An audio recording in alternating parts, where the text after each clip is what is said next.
एवं आज हम लोग घनमूल निकालने की सबसे जानदार और सबसे शानदार ट्रिक सीखने वाले हैं। यदि आप इस वीडियो को देखते हैं ना तो 2 सेकंड से भी कम समय में किसी भी संख्या का क्यूब रूट निकाल सकते हैं, किसी भी संख्या का घनमूल आप निकाल पाएंगे। मतलब कह सकते हैं कि घनमूल निकालने की सबसे शॉर्ट ट्रिक को हम लोग सीखने वाले हैं। तो बिना किसी देरी के चलिए हम लोग क्वेश्चन को समझते हैं। दोस्तों, आपको क्वेश्चन को समझने से पहले एक छोटी सी बात आपको आनी चाहिए, एक छोटी सी बात आपको याद रखनी चाहिए। वह छोटी सी बात क्या है मेरा, एक से लेकर 10 तक की संख्याओं का आपको घन क्या होता है यह याद रखना चाहिए। ठीक है, घन का मतलब क्या होता है? घन का मतलब होता है कि किसी भी संख्या पर पावर 3, जैसे 2 पर पावर 3, 4 पर पावर 3, कोई भी संख्या है उसके ऊपर पावर 3 यदि होगा तो हम बोल सकते हैं उसको घन। ठीक है, और किसी भी संख्या पर जितना पावर होता है उसका बेस उतना ही बार लिखा जाता है। जैसे मैंने 4 को लिखा, ठीक है, और 4 पर पावर मेरा 3 है, तो इसका मतलब क्या हुआ, ये जो 4 है ना मेरा, यह 3 बार हम लिखेंगे। ठीक है, क्योंकि इस पर पावर मेरा 3 बार है। ठीक है, तो 3 बार मैंने लिख दिया और सभी को गुना कर दीजिए, तो 4 गुने 4 होता है 16, और फिर से 4 से गुना करेंगे तो 16 चक्का 64 होता है। ठीक है, तो देखिए 4 का क्यूब यहाँ पर भी मेरा 64 ही आया है। क्लियर है यहाँ पर? तो सिंपली आपको इस टेबल को याद रखना है। 1 का क्यूब होता है मेरा 1, 2 का क्यूब 8 होता है, 3 का क्यूब 7 होता है, जबकि 4 का क्यूब मेरा 64 होता है। 5 का क्यूब निकालेंगे यानी 5 का घन निकालेंगे तो 125 होगा। 6 का घन 216 होता है, 7 का घन 343 होता है, 8 का घन 512 होता है, और 9 का घन मेरा 729 होता है, और 10 का जो घन है ना मेरा वह 1000 होता है। ठीक है, इस टेबल में दोस्तों केवल आपको ये याद रखना है, केवल आपको देखना है कि इकाई स्थान में मेरी कौन सी संख्या है। ठीक है, टेबल में जैसे 1 का घन किया तो इकाई स्थान में 1 है, फिर 2 का घन किया तो 8 है इकाई स्थान में, फिर 3 का मैंने घन निकाला यानी क्यूब निकाला तो 27 होता है, लेकिन इकाई में मेरा क्या है 7, तो वहाँ 7 को देखना है क्वेश्चन को बनाते समय। फिर 4 का घन करेंगे ना तो आपको 64 को पूरा नहीं देखना है, केवल और केवल 4 को देखना है, यानी इकाई स्थान में जो संख्या होगी ना केवल आपको उसको देखना है। ठीक है, तो देखिए आप क्वेश्चन को हम लोग बनाते हैं कि किस प्रकार से क्वेश्चन को बनाया जाएगा, वो भी इजी वे में। देखिए दोस्तों, प्रश्न नंबर 1 को हम लोग बनाते हैं। तो सबसे पहले लास्ट का 3 अंक को हम देखेंगे। अब 3 अंक में मेरा इकाई स्थान में क्या है 1 है। ठीक है, तो इस टेबल में आपको देखिए किसका घन करने पर मेरा 1 आता है इकाई में, तो 1 का घन करेंगे तो मेरा इकाई में 1 आता है। ठीक है, यानी इस 1 को हम लिख सकते हैं। ठीक है, यहाँ मैंने 1 लिखा। अब देखिए मेरा यहाँ बचा है 531। अब इस टेबल में पुनः आप देखिए कि 531 किन दो संख्याओं के बीच आता है। तो यदि आप देखेंगे ना तो 512 और 729 के बीच में यहाँ कहीं आपको दिखाई देगा क्या, आपको यहाँ 531 दिखाई देगा।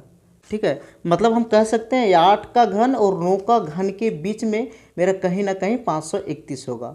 तो दोस्तों आपको यहाँ पर क्या करना है पता है, आपको इन दोनों में से देखना है कि मेरी छोटी संख्या कौन सी है।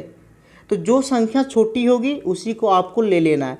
तो 9 में से मेरा छोटा होता है क्या 8, तो यहाँ पर लिखना है आपको 8। मतलब कुल मिलाकर यहाँ पर बात क्या है पता है दोस्तों, आपको देखना है दाईं ओर। ठीक है, दाईं ओर की संख्याओं को देखना है, लेकिन लेना है बाईं ओर की संख्या, चाहे कोई भी प्रश्न को हम लोग सॉल्व करेंगे। क्योंकि मैंने यहाँ क्या देखा 531 यहाँ कहीं बीच में आ रहा था। ठीक है, तो इधर की संख्या मैंने नहीं लिया, मैंने लिया इधर बाईं ओर की संख्या। तो इस चीज़ को आप ध्यान में रखेंगे। अगला प्रश्न फिर से लास्ट का 3 अंक लेंगे तो इकाई स्थान में 4। तो टेबल में देखिए किसका घन करने पर 4 आएगा इकाई अंक में। देखिए यदि हम नीचे की ओर आएंगे तो देखिए 4 का घन मेरा होता है 64, यानी इकाई अंक में यहाँ पर मेरा 4 आ रहा है, तो इस 4 को हम लेंगे। ठीक है, देखना है दाईं ओर और लेना है बाईं ओर की संख्या, तो यहाँ लिखेंगे हम लोग 4। ठीक है, अब बच गया 157। तो 157 किन दो संख्याओं के बीच मेरा आता है, तो 125 और 216 के बीच मेरा आता है 157। ठीक है, तो मैंने दाईं ओर तो देख लिया, ठीक है, दाहिना ओर की संख्या को मैंने देख लिया, लेकिन हमें लिखना है बाईं ओर की संख्या को, और उन दोनों में से कौन सी संख्या, जो संख्या मेरा छोटा होगा।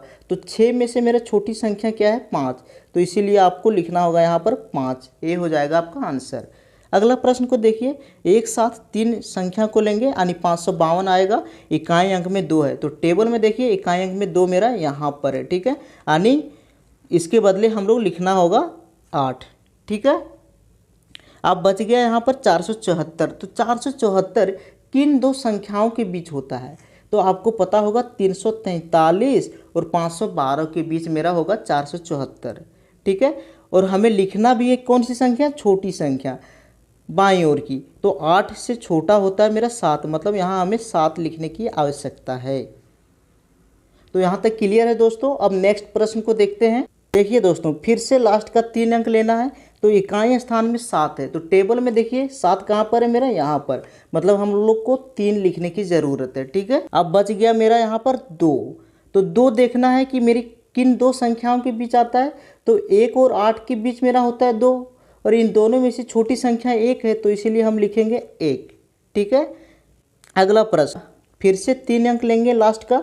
ठीक है, तो इकाई स्थान में 7 है, तो 7 देखिए 3 का घन करने पर इकाई अंक में 7 आता है, मतलब फिर से यहाँ हमें 3 लेना होगा। ठीक है, अब बच गया यहाँ पर 12। तो 12 किन दो संख्याओं के बीच आता है?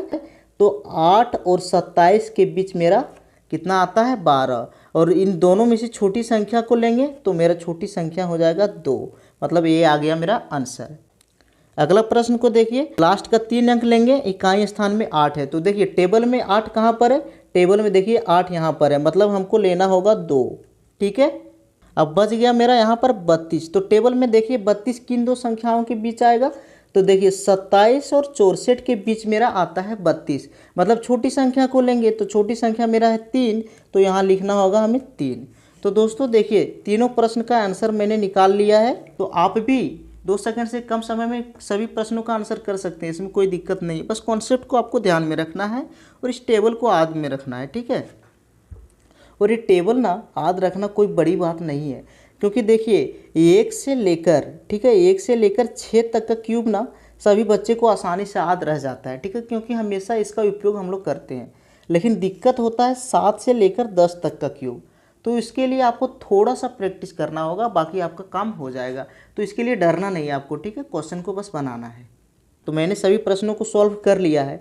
और एक बात और आपको ध्यान में रखना है कि अभी तक जो मैंने प्रश्न को सॉल्व किया, यदि इससे भी बड़ा प्रश्न पूछ दे, यदि मान लीजिए कि इतना बड़ा क्वेश्चन दे दे कि किसी संख्या का घनमूल 122 आ जाए, आपको क्या करना पता है? यहाँ तो मैंने केवल 10 तक का घन याद रखा था, लेकिन उसमें आपको क्या करना होगा? 11 और 12 का भी घन याद रखना होगा।